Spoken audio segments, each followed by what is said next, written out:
Welcome to English classes by Sushil Kumar Singh. This is Sushil from Misrauli Bankul Deoria.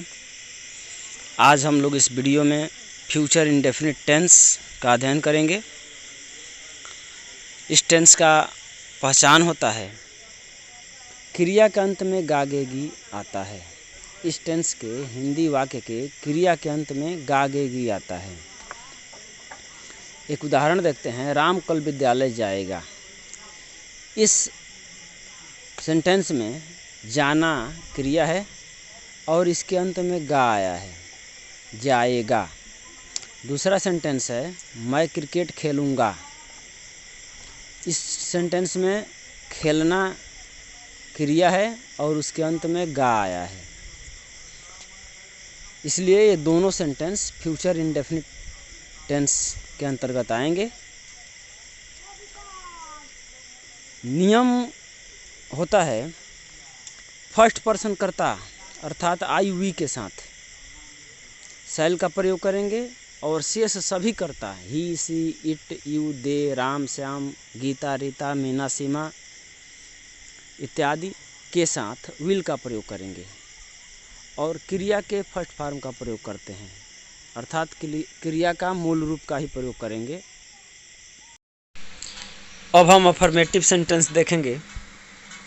Affirmative sentence बनाने के लिए structure लिखते हैं। सब्जेक्ट प्लस शैल या विल प्लस वर्ब का first form plus object plus etc.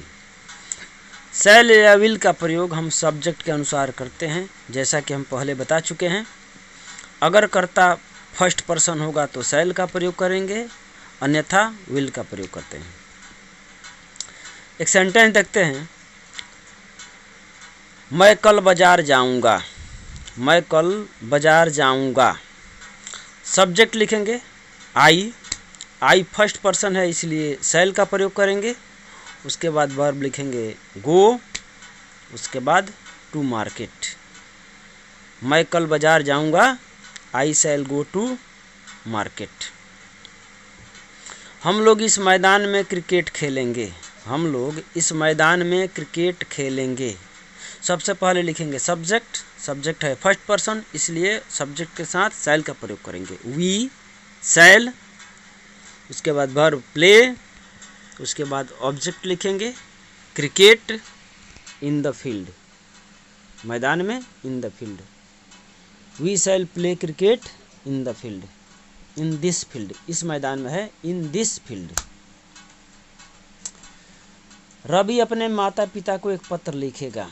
Ravi अपने माता पिता को एक पत्र लिखेगा। सब्जेक्ट है रवि तो रवि लिखेंगे। उसके बाद रवि फर्स्ट पर्सन नहीं है इसलिए यहाँ पर विल लिखेंगे, रवि विल। उसके बाद वर्ब है लिखना तो राइट लिखेंगे। ऑब्जेक्ट लिखेंगे a letter to his father, अपने पिता को। Ravi will write a letter to his father. Ravi अपने पिता को एक पत्र लिखेगा। अगला सेंटेंस है वह आज एक पंखा खरीदेगी। इसमें सब्जेक्ट है वह, थर्ड पर्सन है, फर्स्ट पर्सन नहीं है, इसलिए यहाँ भी विल का प्रयोग करेंगे। सी, उसके बाद विल, उसके बाद वर्ब खरीदना का वाई लिखेंगे। उसके बाद ऑब्जेक्ट लिखेंगे ए फैन टुडे। उसके बाद अगला सेंटेंस है मैं उसे अवश्य मार दूंगा। मैं उसे अवश्य मार दूंगा। जब वाक्य इम्फेटिक हो, जोरदार वाक्य हो और अवश्य आया हो, ऐसे सेंटेंस का अनुवाद करते समय हम जहाँ पर शैल का प्रयोग करते थे वहाँ पर विल का प्रयोग करेंगे और जहाँ पर विल का प्रयोग करते थे वहाँ पर शैल का प्रयोग करेंगे। अर्थात इम्फेटिक सेंटेंस में फर्स्ट पर्सन कर्ता के साथ विल का प्रयोग करेंगे और शेष सभी कर्ता के साथ शैल का प्रयोग करेंगे। जैसे एक सेंटेंस है मैं उसे अवश्य मार दूंगा। आई के साथ शैल का प्रयोग करना चाहिए, लेकिन इस सेंटेंस में हम विल का प्रयोग करेंगे इसलिए कि ये एम्फेटिक सेंटेंस है। आई विल, वर्ब है kill, kill him. I will kill him, मैं उसे अवश्य मार दूंगा। अगला सेंटेंस है वह कल अवश्य गीत गाएगी।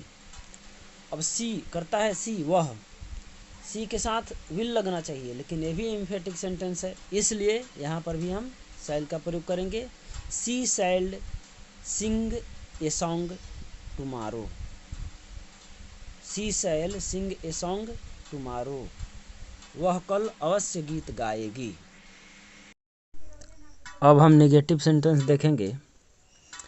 निगेटिव सेंटेंस अफर्मेटिव सेंटेंस के जैसे ही बनाते हैं, सिर्फ इसमें शैल या विल के बाद नॉट का प्रयोग करते हैं।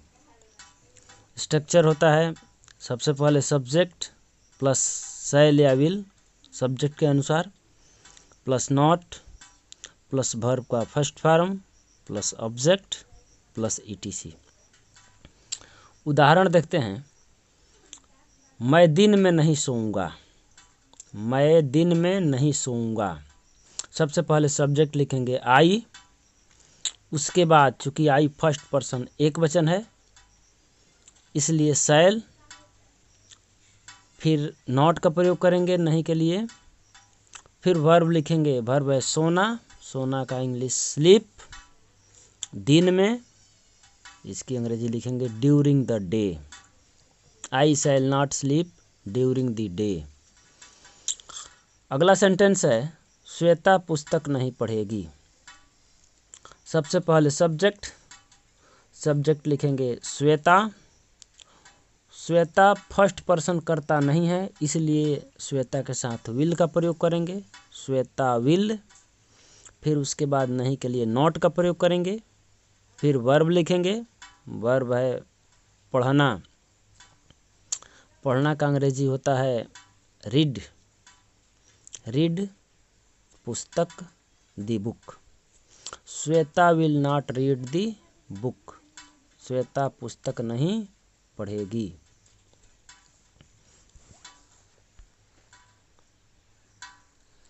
अगला सेंटेंस है हम लोग फुटबॉल नहीं खेलेंगे, हम लोग फुटबॉल नहीं खेलेंगे।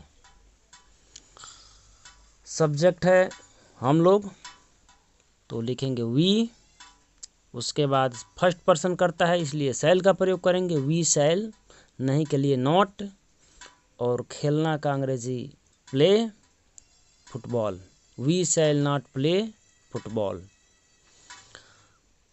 अगला सेंटेंस है तुम्हारा भाई कल नहीं आएगा, तुम्हारा भाई कल नहीं आएगा। सब्जेक्ट लिखेंगे योर ब्रदर, फर्स्ट पर्सन करता नहीं है इसलिए विल का प्रयोग करेंगे, योर ब्रदर विल, उसके बाद नहीं के लिए नॉट, फिर वर्ब लिखेंगे कम, उसके बाद tomorrow, your brother will not come tomorrow. वे लोग खाना नहीं खाएंगे। अगला सेंटेंस है वे लोग खाना नहीं खाएंगे। सब्जेक्ट है वे लोग, फर्स्ट पर्सन नहीं है इसलिए यहाँ भी विल का प्रयोग करेंगे, दे विल, नहीं के लिए नॉट, उसके बाद खाना खाना, हैव का प्रयोग कर सकते हैं खाना खाने के लिए, have food, they will not have food.